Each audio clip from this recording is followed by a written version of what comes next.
Om Swastiastu. Assalamualaikum warahmatullahi wabarakatuh. Dan salam sejahtera bagi kita semua. Halo semuanya, perkenalkan saya Sabrina Alifia Solomita, bisa dipanggil Sabrina, nomor absen 25 dari kelas 10 Akomodasi Perhotelan. Nah, di sini saya akan menceritakan kembali tentang tokoh biografi Pak B.J. Habibie. Ups, jangan di skip ya teman-teman, karena banyak pelajaran yang bisa diambil dari pengalaman hidup Pak B.J. Habibie. Oke, selamat menyaksikan.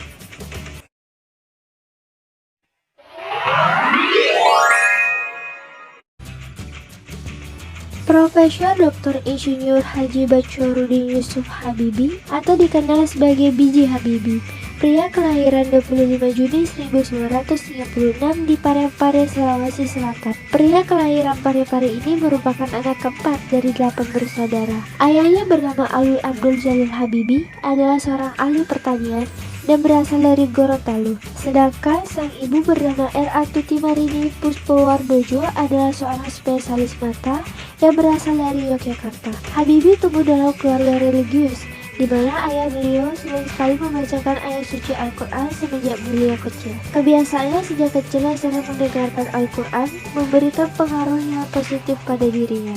Memasuki usia sekolah, otak Habibie pun kian cerdas.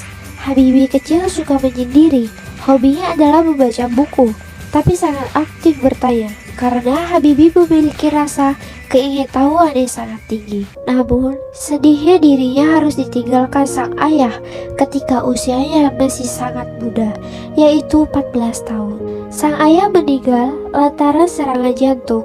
Karena ayahnya selaku kepala keluarga, sang ibulah yang menggantikan peran dan berjuang secara ekstra untuk bisa menanggung biaya hidup seluruh anggota keluarga. Habibie muda pun menempuh pendidikannya di SMA Dagu, lalu melanjutkan kuliah di ITB yang saat itu bernama Universitas Indonesia Bandung dengan jurusan teknik mesin.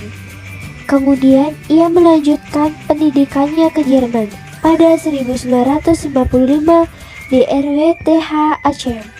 Kuliahnya dibiayai ibunya, yaitu R.A. Tuti Marini. Butuh 10 tahun Habibie menuntaskan studi S1 sampai S3.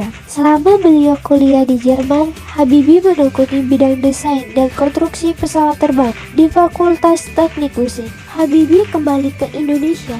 Di tahun 1962, B.J. Habibie menikah dengan Hasri Ainun Besari, yaitu teman semasa SMA-nya. Lalu Habibie memboyongnya ke Jerman. Habibie harus bekerja untuk membiayai kuliah, sekaligus biaya rumah tangganya. Dan pada tahun 1963, lahirlah anak pertama Habibie yang diberi nama Ilham Akbar. Tahun 1965, Habibie menyelesaikan studi S3-nya dan mendapatkan gelar dokter insinyur. Pada tahun 1967 lahirlah anak kedua Habibie yang diberi nama Tarek Kemal. Setelah lulus, Habibie bekerja di Jerman sebagai kepala penelitian dan direktur teknologi di MBB. B.J. Habibie masih tetap berlanjut setelah beliau kembali ke Indonesia. Habibie kemudian menjabat sebagai Menteri Negara selama 20 tahun. Di tahun 1995, beliau berhasil memimpin proyek pembuatan pesawat yang diberi nama N250, di mana menjadi pesawat yang dibuat pertama oleh Indonesia. Pesawat yang diciptakannya ini sudah dibilang mampu terbang tanpa oleng. Di tanggal 14 Maret 1998, beliau diangkat menjadi wakil presiden untuk mendampingi Presiden Soeharto. Presiden Soeharto yang sudah bertahta di kursi presiden selama puluhan tahun akhirnya lengser dengan pengunduran dirinya pada Mei 1998. Secara otomatis menjadikan B.J. Habibie secara resmi menggantikannya. Beliau menjadi presiden ketiga RI. B.J. Habibie merupakan presiden dengan masa jabatan terpendek dalam waktu 1 tahun 4 bulan.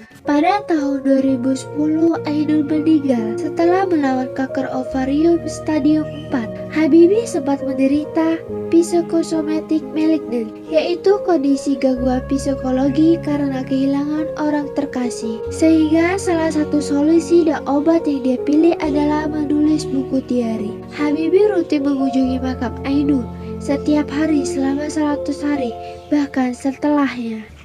Pada tahun 2012, kisah cintanya didevelopkan dengan judul Habibie dan Ainun, dengan sukses diperankan oleh Reza Rahadian dan Bunga Citra Lestari. Pak B.J. Habibie meninggal dunia di usia 83 tahun, tepatnya pada tanggal 11 September 2016 di RSPHD Gatot Subroto, Jakarta, karena mengalami gagal jantung.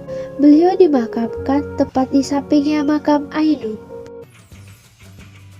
Dari panjangnya kisah perjalanan Pak B.J. Habibie mengajarkan kita bahwa keberhasilan bukanlah milik mereka yang pintar, melainkan milik mereka yang senantiasa berusaha. Kegagalan membantu kita berpikir untuk meraih keberhasilan. Keberhasilan akan menjadi penggerak utama semangat. Kegagalan akan menurunkan semangat, namun kegagalan akan dapat menggerakkan intensitas berpikir secara rinci, sehingga dalam waktu sesingkat-singkatnya dapat mengubah kegagalan menjadi keberhasilan. Tak hanya itu juga, Pak B.J. Habibie juga mengajarkan kita banyak hal tentang kasih sayang, kehidupan, cinta, perjuangan, dan usaha.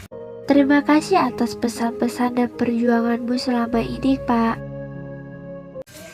Banyak sekali bukan teman-teman pelajaran yang bisa kita ambil dari pengalaman hidup seorang B.J. Habibie. Terima kasih sudah menonton video saya dari awal sampai akhir. Jika ada salah kata yang sengaja maupun tidak sengaja, mohon dimaafkan. Wassalamualaikum warahmatullahi wabarakatuh. Salam sehat semuanya. Goodbye.